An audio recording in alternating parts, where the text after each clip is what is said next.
Fin cet après-midi à Bamako de la session extraordinaire du comité technique spécialisé de l'Union africaine sur la communication et les TIC. Les ministres en charge du domaine, après avoir adopté 2 projets de déclaration sur la gouvernance de l'Internet et la cybersécurité, ont été reçus à Koulouba par le président de la République. Signature également cet après-midi à Bamako d'un protocole entre la société GIA Equity Limited et le gouvernement du Mali pour l'implantation d'une nouvelle usine de cimenterie intégrée à Guimbané dans la région de Kaï. Une unité qui va accroître la production locale à hauteur d'1 500 000 tonnes par an et qui va coûter environ 200 milliards de francs CFA. Bonsoir, merci de rester sur nos programmes et bienvenue au journal. La situation sécuritaire, politique et économique au Mali, voilà des sujets évoqués par l'intergroupe de la majorité parlementaire avec le président de la République, Ibrahim Boubacar Keïta, cet après-midi.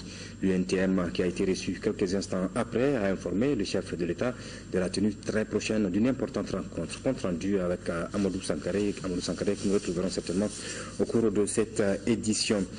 Le président de la République, Ibrahim Boubacar Keïta, a reçu donc cet après-midi une délégation des ministres africains en charge des nouvelles technologies présents à Bamako pour la session extraordinaire du comité technique spécialisé de l'Union africaine sur la communication et les TIC. Les ministres étaient venus faire le point de cette rencontre au président de la République. La session de Bamako portait essentiellement sur la gouvernance de l'Internet et la cybersécurité. Compte rendu avec Sira Bachili. L'Afrique en quête d'une bonne gouvernance d'Internet. Le continent veut être le prochain marché d'Internet avec plus d'1 milliard de personnes qui seront connectées. Cette information, les ministres en charge des nouvelles technologies ont tenu à la partager avec le président de la République, Ibrahim Boubacar Keïta. Réunis à Bamako pour la session extraordinaire du comité technique spécialisé de l'UEA sur la communication et l'éthique, les ministres d'éthique sont à la recherche de l'adhésion des plus hautes autorités à leur démarche. Pour cette audience, l'honneur est revenu à Madame le ministre de la Poste et d'éthique de l'Algérie de camper le décor. L'intérêt que vous portez au secteur, au développement de télécommunications qui sont indéniablement le moyen pour le développement de nos peuples et ça renforce notre conviction que le Mali est engagé pleinement dans toutes les actions pour le développement de la population africaine globalement parce que les pays africains travailleront ensemble pour le bien-être des populations africaines. Aujourd'hui, nous avons enrichi et complété et puis adopté une déclaration sur la gouvernance d'Internet. Nous espérons vous avoir transmis le meilleur de ce qu'on peut produire en matière de gouvernance en Afrique aujourd'hui et que ça sera à la hauteur de vos attentes de nos secteurs. Honneur au Mali et hommage à tous les pays présents. Une dizaine étaient représentés à cette entrevue accordée par le président de la République, Ibrahim Boubacar Keïta, qui se dit fier de recevoir une telle délégation de l'Afrique. C'est dire le plaisir que j'ai d'être avec vous aussi aujourd'hui, vraiment.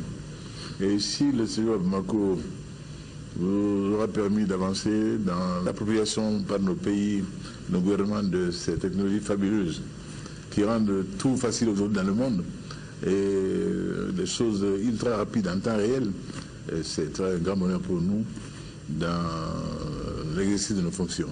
Et je pense donc et je souhaite que de Bamako, une nouvelle forme de gouvernance, l'e-government, soit désormais la règle dans les pays africains et soit également un modèle pour le reste du monde. La venue du ministre d'un pays comme l'Algérie fait ressurgir les questions de paix. Une paix qui reste cruciale pour tout le continent africain. Le président de la République y a fait cas. La paix, c'est une conquête quotidienne. Nous n'avons pas la prétention d'avoir réussi à l'apaisement complet, mais ce qui a été fait depuis notre arrivée à ce niveau-là permet aux Maliens aujourd'hui de faire un constat. Il n'y a pas de belligérance entre l'État malien et quel groupe que ce soit. Et nous essayons simplement, comme dans toutes les régions du monde aujourd'hui, hélas, d'apaiser les foyers de tension, là où ils subsistent encore, où là ils se réveillent.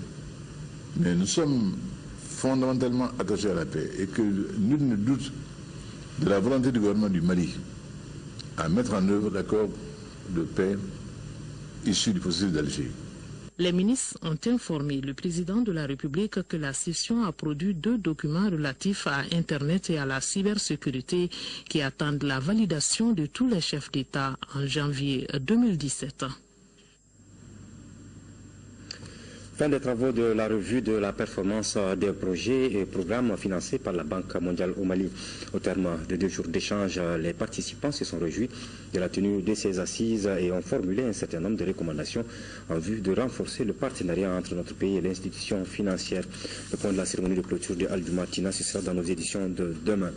Bientôt, une nouvelle usine de cimenterie intégrée à Guimbané, dans la région de Caille. Cette unité industrielle va accroître la production locale de ciment à hauteur d'1 500 000 tonnes par an. Elle va engendrer également la création de plus de 700 emplois, dont 450 permanents. Le coût de l'investissement est d'environ 200 milliards de francs CFA. La signature du protocole a eu lieu cet après-midi entre la société GAIA Equity Limited et le gouvernement du Mali. Le reportage de Mohamed Ould Mamouni. Cette signature entre le ministre du Développement industriel et les responsables de la société Gaia Equity Ltd lance le projet de construction de la nouvelle usine de cimenterie intégrée dans le cercle de Djema. Le coût de l'investissement est estimé à environ 200 milliards de francs CFA. Cette usine va réduire le taux d'importation du ciment au Mali, estimé à hauteur de 3 millions de tonnes par an. La première des choses, c'est que l'usine va permettre de baisser les prix. Les prix du ciment vont considérablement baisser au Mali avec l'implantation de cette usine. Et en plus de la réduction du prix, il y aura aussi l'accès facile au logement. L'usine produira 5000 tonnes de ciment par jour. En plus d'accroître la production locale, cette future unité industrielle permettra aussi de créer 700 emplois dont 450 permanents. Ce projet cadre parfaitement avec les ambitions du président de la République. Elle permet d'affirmer avec force la volonté politique de nos plus hautes autorités de faire du développement industriel le vecteur de la croissance économique de notre pays. Elle participe à la mise en œuvre de notre politique qui prévoit l'implantation de nouveaux projets d'investissement au niveau d'au moins 5 filières considérées comme hautement prioritaires, parmi lesquelles on peut compter celle des matériaux de construction. Et enfin, elle constitue un élément de concrétisation de la vision de son Excellence le Président de la République dans le cadre du renforcement de notre tissu industriel, de la valorisation de nos matières premières locales, de la promotion de l'emploi et de la lutte contre la pauvreté. Les travaux de construction vont débuter dans les semaines à venir. Ils doivent s'étaler sur un délai de 3 ans. Le contenu de cet important communiqué à présent, la Direction générale de l'Office malien de l'habitat OMH a le regret d'informer les promoteurs immobiliers que les conventions en partenariat public-privé signées pour la construction des logements sociaux dont les travaux n'ont pas encore démarré sont annulées à compter du jeudi 15 septembre 2016. Les actes d'annulation de ces conventions en partenariat public-privé parviendront aux promoteurs immobiliers concernés par voie d'huissier. Toutefois, la Direction générale de l'Office malien de l'habitat réitère sa disponibilité pour toutes les informations complémentaires. Les intéressés peuvent s'adresser à l'étude de Maître Arunasso, huissier de justice à la résidence de Bamako, contact 20 29 33 38. La Direction générale de l'Office malien de l'habitat s'est comptée sur la compréhension des intéressés. Le griot de la commune de Sébékoro s'informe sur les actions menées par le président de la République durant les 3 années de son quinquennat.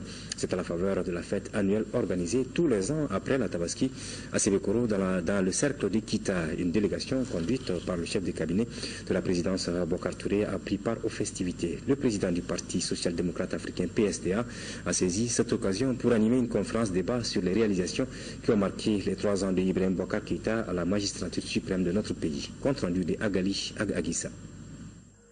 La fête traditionnelle de griot de la contrée du Flabougou intervient dans la mouvance de la fête de Tabaski à Sébékoro et coïncide avec le 3e anniversaire de l'investiture du président de la République Ibrahim Boubacar Keïta.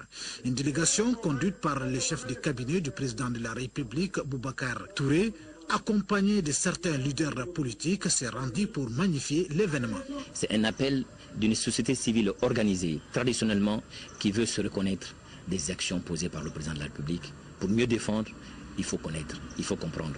Et notre mission a été d'être à leur écoute. La conférence débat a permis aux membres de la délégation de brosser les réalisations du président de la République durant les 3 dernières années.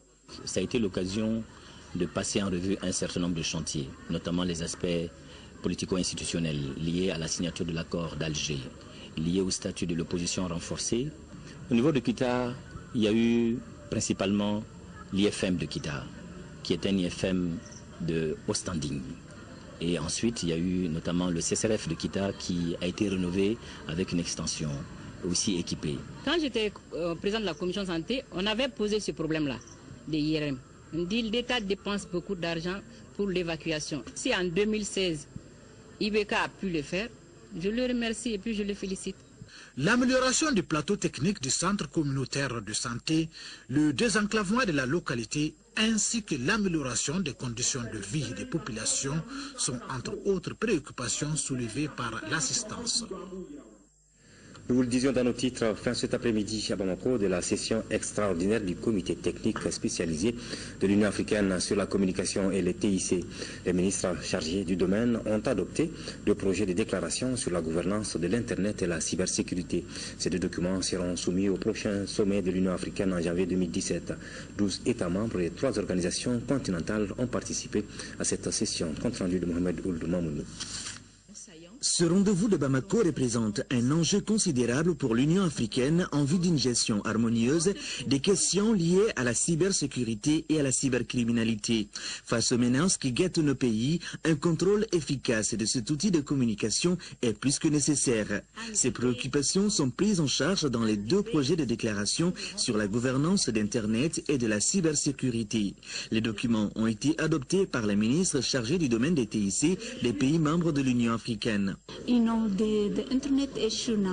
La question de gouvernance de l'Internet est une question très importante, notamment s'agissant de l'utilisation, de l'accès à l'Internet et bien d'autres questions très connexes. Comme je l'ai dit, cela revêt une importance très critique pour l'Afrique. Nous devons nous pencher sur la réglementation de l'utilisation de l'Internet, le cadre législatif et juridique, etc. Il y a beaucoup de questions qui entourent cette question de gouvernance d'Internet. Les experts de 12 pays membres et 3 organisations continentales qui ont participé à cette session ont souligné le rôle crucial de la gouvernance d'Internet et de la cybersécurité pour le développement de l'Afrique. Les TIC constituent aussi des stimulants au développement économique. Au Mali comme ailleurs, les télécommunications et les TIC ont un impact important sur la croissance économique de nos pays. À titre illustratif, ici au Mali, le taux de croissance de 6% du PIB enregistré en 2015 par notre pays est dû en partie au secteur tertiaire dont la valeur ajoutée a connu une hausse de 7% contre 5% en 2014. Cette hausse est en grande partie due à la branche transport et télécommunications qui a été évaluée à 10% d'apport en 2015 contre 7,4% en 2014. Les 2 projets de déclaration sur la gouvernance d'Internet et la cybersécurité seront soumis au prochain sommet de l'Union africaine en janvier 2017. Le contenu de cet autre communiqué avant de poursuivre cette édition, la ministre de l'Artisanat et du Tourisme, Mme Nina Wallet Intalou, s'envole ce soir pour les États-Unis sur l'invitation du Corporate Council on Africa, le comité conjoint sur l'Afrique. Elle prendra la parole au 11e forum présidentiel sur le tourisme en Afrique, organisé le 18 septembre 2016 à New York par l'Association africaine de voyage ATA. La ministre de l'Artisanat et du Tourisme enchaînera sur Washington où elle fera du lobbying et du plaidoyer pour défendre la stratégie présentée par les artisans maliens à l'AGOA, cette formidable opportunité qu'offrent les États-Unis d'Amérique aux produits africains de pouvoir être commercialisés sur le sol américain sans droit de douane. Le contrôle des produits pétroliers s'est fait à 100% au Mali. C'est ce qui ressort de l'entretien du directeur général de l'Office national des produits pétroliers du Mali suite aux allégations d'une ONG internationale qui a révélé les résultats de 3 ans d'enquête sur les produits pétroliers en Afrique. Dans ce document, il ressort que 8 pays africains dont le Mali utilisent du carburant toxique dont la teneur en soufre est très élevée. Nous proposons d'écouter le directeur général de l'ONAP, Soumana Mori Coulibaly, au micro de Inaba. Des chargements d'hydrocarbures du Mali à partir des ports d'embarquement sont contrôlés par une société d'inspection. Les chargements font l'objet de scellements et ces scellements-là conduisent les cargaisons jusqu'à destination, c'est-à-dire au niveau de nos dépôts ou de nos postes de déchargement. Le gouvernement malien a pris l'ensemble des dispositions nécessaires pour contrôler d'abord à l'embarquement ces produits. Au déchargement aussi, nous procédons au contrôle de qualité des produits au niveau des différents dépôts. Et quand les produits doivent sortir pour aller vers les stations d'essence, la qualité est en même temps contrôlée. Au Mali, nous sommes à 0,5% de taux de soufre.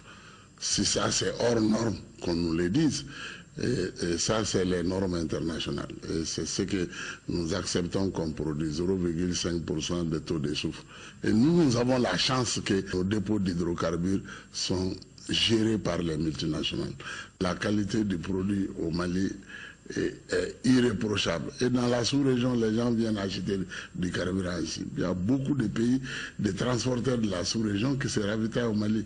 Si le produit était de très mauvaise qualité, ils n'allaient pas le faire.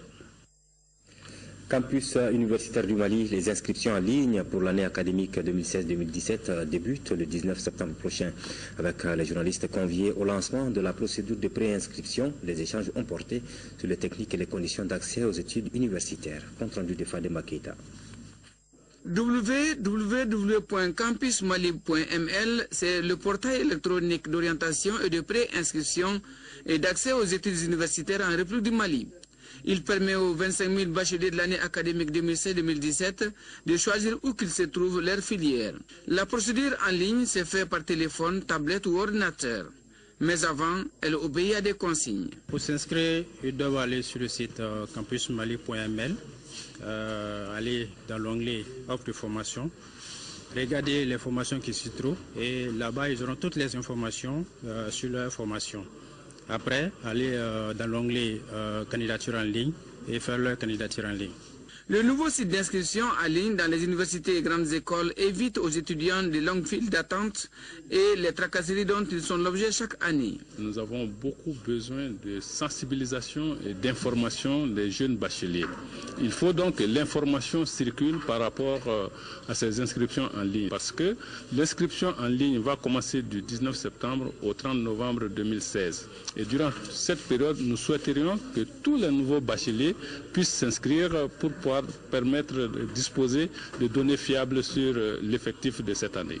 Selon le secrétaire général du département, auprès de ce système national de préinscription sera institué un autre système d'information qui fournira à chaque institution publique d'enseignement supérieur toutes les données nécessaires à sa gouvernance. À l'ère du numérique, c'est un impératif qui s'impose à toutes les universités du pays. 3 points ont été inscrits à l'ordre du jour de la 3e session du conseil d'administration de l'Institut national de formation professionnelle pour le bâtiment, les transports et les travaux publics. Il s'agit de l'examen du rapport à mi-parcours du programme de formation, de l'accord d'établissement de l'Institut et du plan stratégique de l'INFP-BTP. Reportage de Mamadou Fane. Il s'agit pour les administrateurs d'examiner les rapports à mi-parcours du programme de formation de l'Institut, l'accord d'établissement et les plans stratégiques de l'Institut. L'Institut national de formation professionnelle pour le bâtiment et les transports et les travaux publics a en charge la formation continue qualifiante des agents du secteur des transports et des travaux publics. De plus en plus, depuis avril 2015, on nous a confié aussi la mise en place de certificats de qualification professionnelle pour les jeunes Maliens en quête de première qualification. Notre mission, c'est de faire en sorte que le commerçant qui a créé son entreprise ait un chef de chantier qui a les compétences requises. Ceux qui délivrent le permis de ces personnes-là, que ce soit des gens qui sont qualifiés. Cette session est aussi l'occasion pour les participants de faire des délibérations permettant de relancer les activités pour une plus grande visibilité de l'Institut. Aujourd'hui, le marché de l'emploi est impitoyable. Il ne suffit plus malheureusement d'être bon, mais plutôt d'être excellent pour se faire une place au soleil. C'est vous dire que l'Institut demeure un outil essentiel à la performance de nos cadres. Je reste convaincu de l'intérêt que vous accordez à la formation professionnelle de nos jeunes et de nos agents. Je sais que vous partagez le souci que nous avons en exigeant plus de qualité et plus d'excellence dans les activités publiques. La présente rencontre permettra à l'Institut de mobiliser des ressources humaines qualifiées et à temps et de réussir sa mission qui lui a été confiée par le département de tutelle. L'ambassadeur de la France au Mali, Gilles Huberson, en fin de mission, vient de décorer Abdullah Coulibaly lors d'un déjeuner qu'il lui a offert à sa résidence. Au cours de cette cérémonie sobre, l'engagement du récipiendaire en faveur de la jeunesse et du Mali a été fortement salué. Abdullah Coulibaly, co-organisateur du sommet France-Afrique, a reçu les insignes de chevalier de l'ordre de la Légion d'honneur. Reportage de Agibou Coulibaly. À la veille de son départ, l'ambassadeur de France au Mali a remis les insignes de chevalier de l'ordre de la Légion d'honneur à Abdullah Coulibaly, insigne qui récompense le parcours très riche et l'engagement exemplaire du récipiendaire Coulibaly au service de son pays et de la France. Pour Gilles Huberson, il y aura 1000 raisons pour justifier cette remise de décoration. Je suis, mon cher Abdullah, particulièrement heureux que mon dernier geste comme ambassadeur de France, car ce soir c'est mon dernier geste comme ambassadeur de France, soit cette remise de décoration. Ce n'est pas un hasard du calendrier, je l'ai souhaité. M. Coulibaly se dit fier d'avoir la chance de porter une distinction décernée par la France à un Malien pour sa modeste contribution à l'organisation du sommet Afrique-France. Je mesure à quel point je dois persévérer dans mes efforts d'être utile à mon pays et à l'humanité pour mériter pleinement la Légion d'honneur. Votre pays, la France, vient par cette distinction de me donner une nouvelle vie, une nouvelle chance. Avec cette marque de reconnaissance, Abdullah Coulibaly, président du comité national d'organisation du sommet, s'est dit confiant pour réussir le sommet Afrique-France. Un sommet qui ouvre ses assises les 13 et 14 janvier 2017 à Bamako. Dans le cadre de la commémoration de la fête de l'indépendance du Mali, une prise d'armes suivie des défilés est prévue à Kati le 22 septembre 2016. À cet effet, tous les anciens du service national des jeunes SNJ sont invités à se présenter en tenue correcte au siège de l'amicale des anciens du service national des jeunes AMA SNJ, 6 à Paradjikoroni, demain samedi 17 septembre 2016 à partir de 16h précises. Une séance de répétition générale sera organisée les lundis 19 et mardi 20 septembre à la place d'armes de Kati. Après le vote de la loi électorale par les élus du peuple à l'Assemblée nationale, des inquiétudes s'installent au sein du groupe parlementaire VRD. Ce groupe parlementaire qui a voté contre a rencontré ce matin les médias à la Maison de la Presse pour signifier son désaccord quant à la promulgation de cette nouvelle loi électorale et pour demander une relecture des textes. Reportage de Daouda Sidiki Diarra. Devant un parterre de journalistes, le président du groupe parlementaire VRD a fait savoir que l'introduction des nouvelles dispositions dans cette loi qui vient d'être votée à l'Assemblée nationale, où le oui l'a emporté sur le non avec 78 voix pour et 28 contre, a suscité beaucoup d'inquiétudes et d'incompréhension. Il s'agit notamment des points suivants. Les renforcements injustifiés des conditions de parrainage, 15 députés et 5 conseillers nationaux, le relèvement du montant de la caution à 35 millions pour être candidat à l'élection du président de la République, la répartition équitable des 10 membres et représentant les partis politiques de la majorité et ceux de l'opposition au sein de la CENI. Ces 3 dispositions ont connu un assouplissement au cours de l'adoption en plénière du projet de loi par le maintien des anciennes modalités de parrainage. Fort de son droit d'amendement, le groupe VRD a saisi l'opportunité de la rélecture de ces textes. Il a adressé au bureau de l'Assemblée nationale une trentaine d'amendements s'inscrivant dans le cadre du renforcement de la transparence, de la sécurité et de la sincérité dans les opérations de vote. La loi qui vient d'être réélue est celle de 2006. Elle a fait l'objet de 4 modifications. Le gouvernement naturellement pouvait continuer avec les modifications, mais il a estimé en faire une rélecture. L'occasion était bonne pour l'Assemblée, en toute objectivité, pour un pays qui sort de crise, pour un pays qui attend des élections générales, de pouvoir intégrer ces différentes préoccupations pour que nous puissions disposer d'un code électoral dans lequel tous les acteurs se reconnaissent. La question du débat contradictoire entre les candidats à l'élection présidentielle a refait surface. Le groupe VRD demande la restauration de ces débats afin que les candidats puissent présenter au public leurs projets de société. L'Église catholique du Mali, à travers Caritas Mali, fait appel à 215 jeunes en vue de faire d'eux de futurs observateurs des élections communales. Cette formation porte sur la loi électorale, le code des collectivités, l'éducation citoyenne, entre autres. Fademba Keita. À travers la présente formation des observateurs des élections communales à venir, Caritas Mali et ses partenaires techniques et financiers répondent sans détour à une des interpellations de l'État malien. La conjugaison des efforts pour la réussite des dites élections.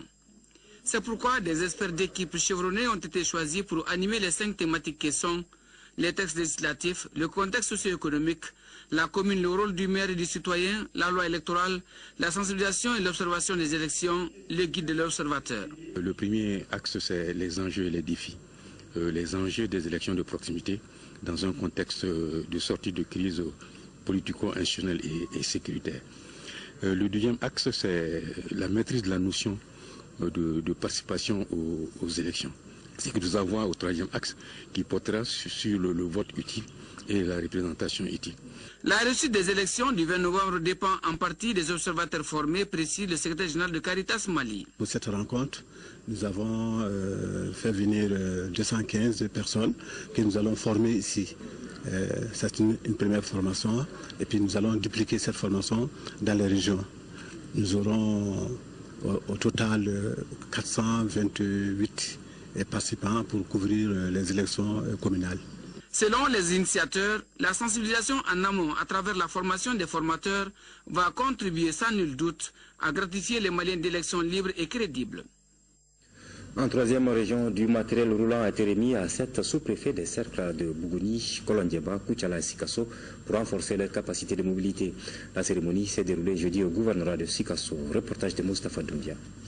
Cette remise de véhicules est la concrétisation d'une promesse des plus hautes autorités dans l'amélioration des conditions de travail de l'administration. Cet véhicule Toyota Pick-up mis à la disposition de 7 sous-préfets dont 5 femmes. La région compte au total 46 sous-préfets dont 6 femmes. Je voudrais inviter les bénéficiaires à en faire bon usage et surtout à utiliser les véhicules que dans le cadre strict des activités en rapport avec leurs fonctions et éviter surtout d'utiliser les véhicules à toute forme de corvée. C'est une première dotation et il y aura d'autres dotations sûrement selon les moyens disponibles. Les 7 sous-préfets bénéficiaires de cette première dotation viennent des cercles de Bougouni, Kolondieba, Koutiala et Sikasso. En réalité, c'est une première au Mali que l'administration pense à nos représentants à la base. En réalité, nous avons des missions ardues à mener sur le terrain. On ne peut que remercier le chef de l'État, surtout d'avoir pensé à la gente féminine au commandement. On le faisait sur les motos, sur les véhicules personnels. Maintenant qu'on a eu un véhicule propre à nous, le travail serait plus facile. Nous ferons tout pour relever le défi. À noter que les sous-préfets d'autres localités du territoire malien seront concernés par cette dotation. Demain, c'est le titre d'un film documentaire qui a été projeté hier soir à l'Institut français du Mali. La projection s'inscrit dans le cadre de la Semaine européenne de la diplomatie climatique qui s'y tient depuis le 12 septembre dernier en prélude à la COP22, la conférence des Nations Unies sur le climat qui se déroulera en novembre prochain à Marrakech au Maroc. Ce long métrage réalisé par les Français Cyril Dion et Mélanie Laurent dure 118 minutes. Nous serons assistés à la projection. Bien sûr, on ne pourra pas promettre à nos enfants que le monde va changer du tout au tout du jour au lendemain, mais on pourra leur promettre qu'il existe des solutions.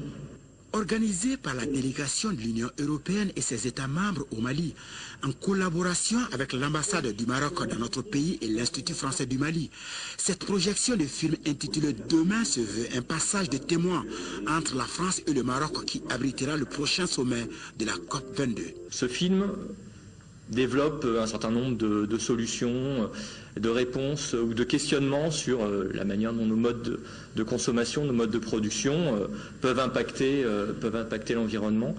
Et c'est une approche importante de la présidence française de la COP également. Comme vous le savez, la COP 22 se veut une COP d'action et de mise en œuvre. Il se situe dans le prolongement du sommet de Paris. L'objectif qui a été arrêté, ou la méthode, c'est donc d'agir et de passer à l'action. Ce film fait suite à la publication d'une étude qui annonce la possible disparition d'une partie de l'humanité d'ici 2100. Ce documentaire est le résultat d'une enquête réalisée dans 10 pays pour comprendre ce qui pourrait provoquer cette catastrophe et comment l'éviter. Ce film porte un souffle positif qui nous montre que des solutions existent et qu'en tout cas on doit les trouver. et qu'il revient à chacun de nous tous de les mettre en œuvre. Cet événement n'est pas seulement la projection d'un film, c'est aussi et peut-être surtout un moment de partage durant lequel chacun aura l'occasion de s'exprimer. À l'issue de la projection, l'assistance a eu droit à un débat interactif autour de ces films. Débat axé sur la problématique du développement durable, du réchauffement climatique et autres solutions alternatives. Au sortir de cette projection débat, on peut dire sans risque de se tromper qu'on peut encore sauver la planète si tout le monde s'y met. La situation sécuritaire, politique et économique au Mali, voilà des sujets évoqués par l'intergroupe de la majorité parlementaire avec le président de la République, Ibrahim Boubacar Keïta, cet après-midi. L'UNTM, qui a été reçu quelques instants après, a informé le chef de l'État de la tenue très prochaine d'une importante rencontre. Amadou Sankaré. L'intergroupe de la majorité parlementaire, composé de l'ADEMA ASMA, de l'APM et du RPM, était venu à Koulouba pour échanger avec le président de la République, Ibrahim Boubacar Keïta, sur les préoccupations majeures du moment. Il s'agissait surtout d'échanger par rapport à la situation nationale. Et quand on parle de situation nationale, il s'agit bien sûr de la situation sécuritaire, de la situation économique, de la situation politique. Donc nous avons vraiment fait le tour de l'ensemble des questions. Il s'agit pour nous de voir dans quelle mesure on peut vraiment travailler pour que nous puissions répondre au mieux aux préoccupations des populations maliennes. Autre aspect sur lequel l'intergroupe s'est prononcé, les prochaines consultations électorales. Il est grand temps vraiment d'abréger la souffrance des populations en allant des élections pour doter les communes vraiment de bureaux communaux légitimes et légaux. Et surtout qu'au niveau des autorités intérimaires, nous ne souhaiterions pas aussi que ça soit quelque chose à la mode. Donc l'autorité intérimaire, on a dit c'est là où ça ne va pas, ou là où on sent que le bureau communal n'est pas opérationnel. Bon, aujourd'hui, en essayant d'aller vite aux élections, on pourra même mettre entre parenthèses toutes les difficultés que nous rencontrons parfois par rapport à la mise en œuvre de l'autorité intérimaire dans certaines localités. Donc il n'est pas question pour nous aujourd'hui de parler des reports. Et nous pensons que ce sont là des petits jeux qu'il faut éviter. L'Union nationale des travailleurs du Mali, UNTM, la centrale syndicale, est venue informer le président de la République de la tenue à Bamako d'une rencontre sur l'activité syndicale. Le Mali a été sollicité pour abriter le 11e congrès de l'USA à Bamako ici, comme vous le savez très bien. Et c'est les pères africains en son temps qui ont soutenu à ce que nous puissions avoir une organisation forte digne de ces noms au niveau africain. Et si aujourd'hui le Mali est sollicité pour abriter le congrès de cette organisation, nous ne pouvons que nous en réjouir. Bon, on ne peut pas vous dire exactement la date du congrès, mais il est prévu une rencontre entre l'USA, l'organisation de l'unité syndicale africaine, les bureaux exécutifs dont le Mali même est membre, à Bamako ici. Et à partir de cette rencontre, nous allons profiter pour rencontrer encore le président de la République pour lui dire de vive voix la date que nous avons vraiment arrêtée. Lors de cette audience, les syndicalistes ont attiré l'attention du président de la République sur certaines de leurs doléances. Nous avons effectivement profité de l'occasion pour demander au président de la République des efforts encore à faire de la part du gouvernement pour l'atteinte de nos objectifs. Autrement dit, nous avons assigné un protocole d'accord avec le gouvernement à un moment donné et les patronats sur un certain nombre de préoccupations des travailleurs du Mali. Et nous voulons que vraiment nous puissions finir avec ce processus. Jusqu'aujourd'hui, il y a un certain nombre d'éléments qui traînent. Et pour une raison ou pour une autre, nous demandons en tout cas les efforts de tout et chacun pour qu'on puisse vraiment finir. Et principalement, j'ai fait allusion à la situation des congrès encore du Mali en son temps. Et nous sommes encore en train de gérer cette question. Nous l'avons trouvé sur place ici, mais nous sommes en train de chercher pour vraiment vider carrément cette question. De compresser, que ce soit des Lucoma, que ce soit de l'Azala et autres Comatex, j'en passe.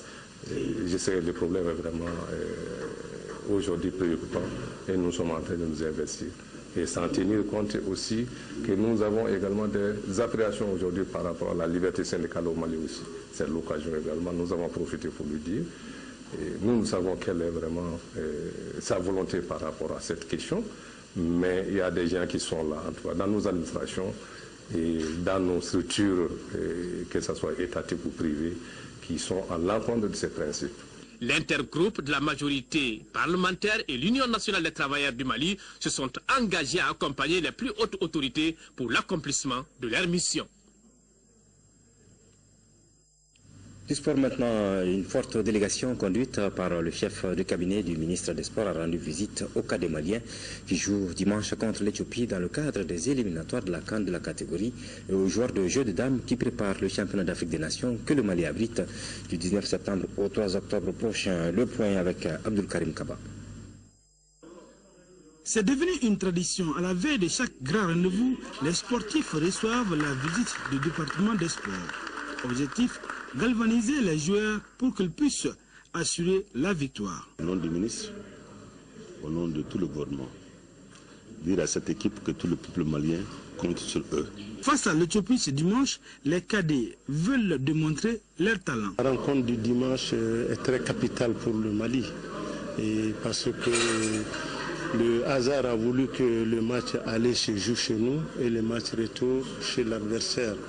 Et donc c'est ce qui confère à la rencontre toute son importance, toute sa sensibilité. Après les cadets, la délégation a rendu visite aux joueurs de jeu de dames, également en internant au centre Ousmane Traoré de Kabbalah. Ces joueurs préparent le championnat d'Afrique des Nations. C'est bien pour le moral des joueurs et puis nous pensons que ce que nous faisons, ce n'est pas pour nous seuls, c'est pour tout le Mali entier. Si nous organisons le championnat d'Afrique, c'est pour avoir le titre que nous n'avons jamais eu, bien que nous avons des fois été deuxième champion d'Afrique avec Suleiman Ba. Mais cette fois-ci, nous comptons, nous espérons être champions d'Afrique. Le championnat d'Afrique des Nations démarre lundi ici à Bamako et va se jouer jusqu'au 3 octobre avec une quinzaine de pays participants. Voilà, le président de l'Assemblée nationale, les membres du bureau et de la conférence des présidents, l'ensemble des députés et le personnel parlementaire portent à la connaissance du peuple malien que l'inhumation de l'honorable Amadoun Di Dioro Yarnangore, député élu dans la circonscription électorale de Mopti, décédé le lundi 12 septembre 2016, aura lieu à Sokura, demain samedi 17 septembre 2016 à partir de 10h. Le président de l'Assemblée nationale, au nom de la représentation nationale, présente ses condoléances les plus attristées à la famille éplorée. Opération 1000 tracteurs, c'est le magazine que nous vous proposons en version Bamanankan et en rediffusion juste après cette édition d'information. C'est dans le cadre de l'an 3 de la présidence de la République d'Ibrahim Boubacar Keïta. Merci d'avoir suivi cette édition et bonsoir.